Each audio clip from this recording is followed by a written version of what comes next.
Hello everyone, welcome to my YouTube channel. Friends, ये दूसरा content है क्रॉप्स के ऊपर। जिन्होंने पहली वीडियो को वॉच नहीं किया तो प्लेलिस्ट में जाके देख सकते हो।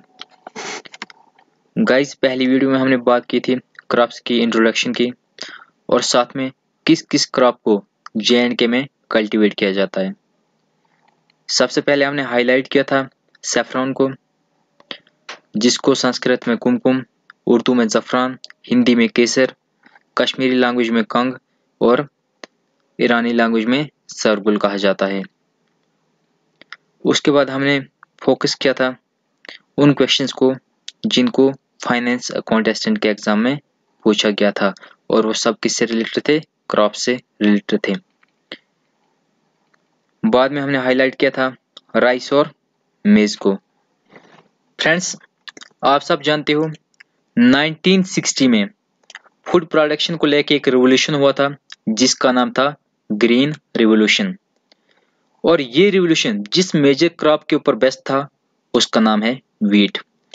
वीट का ओरिजिन तुर्की को माना जाता है और वीट किस फैमिली से बिलोंग करता है? ग्रेमिना फैमिली से, जिसको आज पोएसिया कहा जाता है।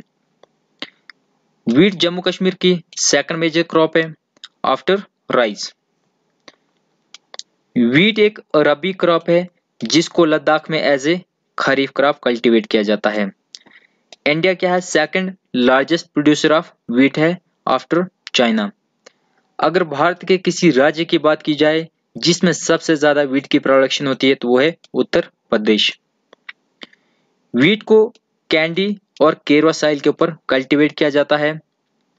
इसको किंग ऑफ सीरियल्स भी कहा जाता है और क्वीन ऑफ सीरियल्स किसको कहा जाता है? मेज को कहा जाता है।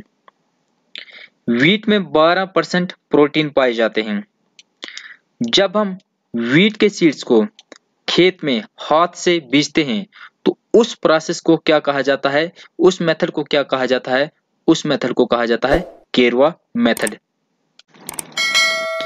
फ्रेंड्स, जब फनल से सीड्स को ड्रॉप किया जाता है किसी फील्ड में, जो फनल अटैच किसके साथ होती है? प्लो के साथ होती है।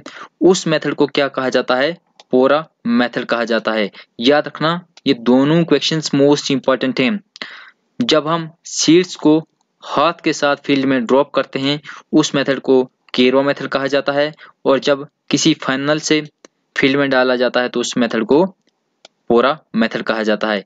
वीट एक टेम्परेट क्रॉप है जम्मू कश्मीर की, जिसको जम्मू, कठुआ, उधमपुर और राजौरी डिस्ट्रिक्ट में कल्टीवेट किया जाता है।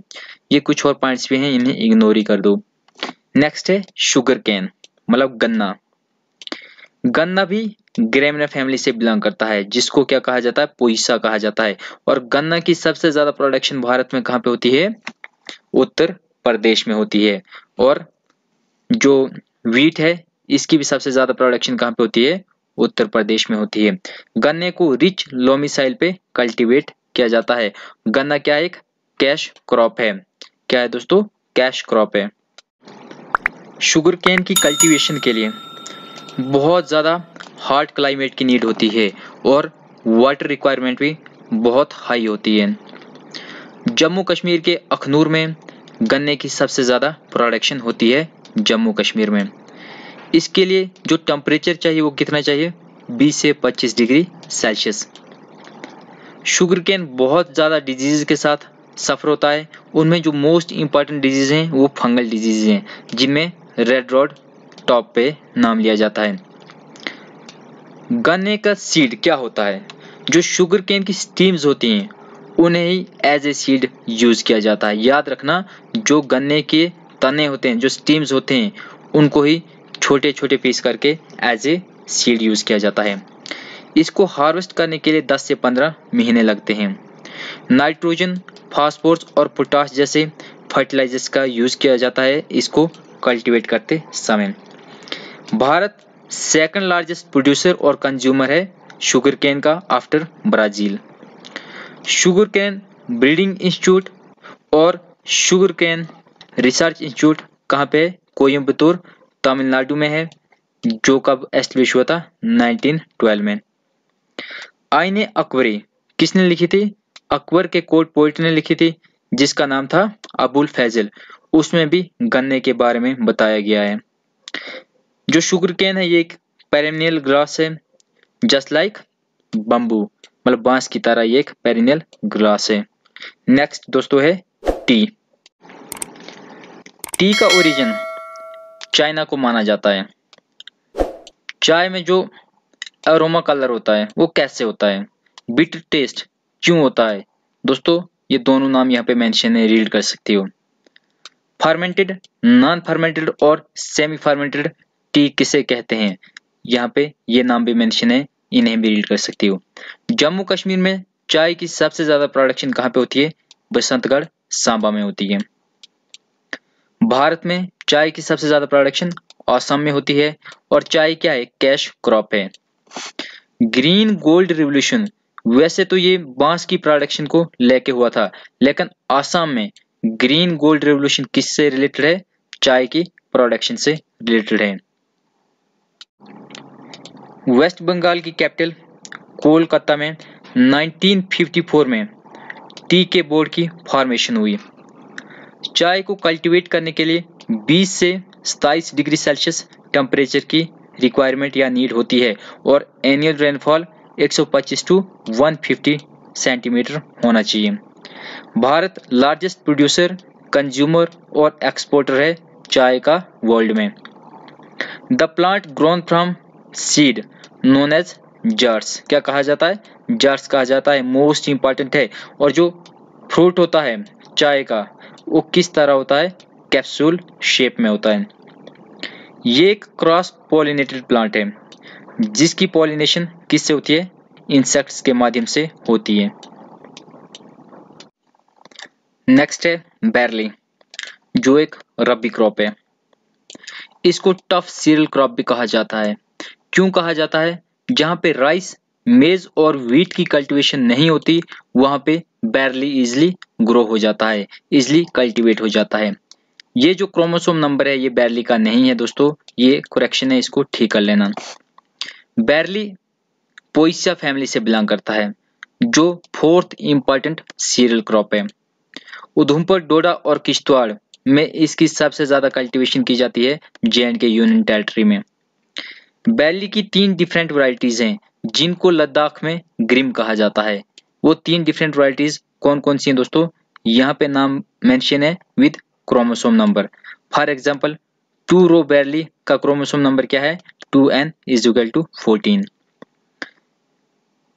मोस्ट कल्टीवेशन 2 रो बैरली की होती है जे&के में, और किस पर्पज के लिए होती है, एक तो इंग्लिश बियर बनाने के लिए इसको यूज किया जाता है, कल्टीवेट किया जाता है। दूसरा फूड और फर्दर पर्पज के लिए भी इसको कल्टीवेट किया जाता है जे&के में। और भारत में भी सबसे ज्यादा जो कल्टीवेशन की जाती है वो 2 रो बैरली की ही की जाती है। याद रखना, मोस्ट इंपॉर्टेंट है। लद्दाख में जो बैरलीज की 3 डिफरेंट वैरायटीज हैं उन्हें ग्रिम कहा जाता है, ये पॉइंट मोस्ट इंपॉर्टेंट है। नेक्स्ट है जूट। इसको भारत की मेजर कैश क्रॉप माना जाता है जिसकी सबसे ज्यादा प्रोडक्शन वेस्ट बंगाल में होती है। 1855 में भारत में पहली जूट मिल बनाई गई थी, कहाँ पे, वेस्ट बंगाल की कैपिटल कोलकाता में। गोल्डन फाइबर रिवॉल्यूशन जूट की प्रोडक्शन से रिलेटेड है। जूट फाइबर जूट के इनर पार्ट से ऑब्टेन होता है, मतलब जूट प्लांट के इनर पार्ट से जूट फाइबर को ऑब्टेन किया जाता है और फाइबर पर्पस के लिए जूट को हार्वेस्ट किया जाता है बिफोर फ्लावरिंग, फूल बनने से पहले ही उसको काटा जाता है। जूट 2 तरह का होता है, व्हाइट जूट और रेड जूट। भारत में जिसकी प्रोडक्शन और कल्टीवेशन सबसे ज्यादा की जाती है वो है व्हाइट जूट, जिसे टीटा पत्त भी कहा जाता है।